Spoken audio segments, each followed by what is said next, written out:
छत्रपती शिवाजी महाराज सुंदर सोपे मराठी भाषण। जाणता शिवाजी राजा असा एकच होऊन गेला, इतिहासाच्या पानामध्ये नाव आपलं कोरून गेला।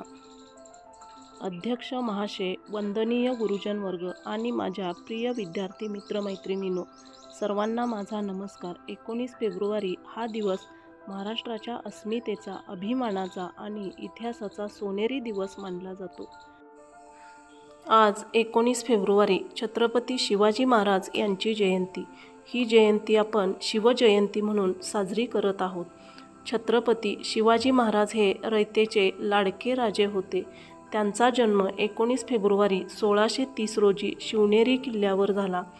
त्यांना माता जिजाऊंकडून उत्तम संस्कार मिळाले, तर पिता शहाजीराजेंकडून शौर्याचा वारसा लाभला।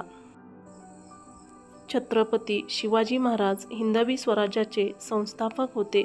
त्यांनी वयाच्या केवळ 15व्या वर्षी आपल्या सवंगड्यांसोबत रायरेश्वराच्या मंदिरात स्वराज्य स्थापनेची प्रतिज्ञा घेतली।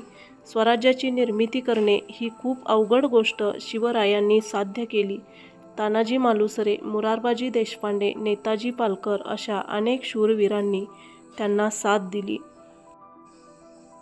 छत्रपती शिवाजी महाराज यांचा 6 जून 1674 रोजी राज्याभिषेक करण्यात आला। रयतेला एक न्यायप्रिय राजा मिळाला। त्यांच्या स्वराज्यात कोणताही भेदभाव नव्हता। त्यांच्या स्वराज्यात प्रत्येक स्त्रीला मान मिळाला, साधू संतांना आदर मिळाला। छत्रपती शिवाजी महाराजांनी नेहमी रयतेच्या सुखाचाच विचार केला। दुर्दैवाने 3 एप्रिल 1680 रोजी हा प्रजाहितदक्ष राजा काळाच्या पडद्याआड गेला। रयत हळहळली, पण काळाच्या पुढे कोणाचेही चालले नाही। आज खरी शिवजयंती साजरी करायची असेल तर आपण त्यांचे विचार जपले पाहिजेत। या रयतेच्या राजाला माझा मानाचा मुजरा। सर्वांना शिवजयंतीच्या हार्दिक शुभेच्छा। जय जिजाऊ, जय शिवराय। धन्यवाद।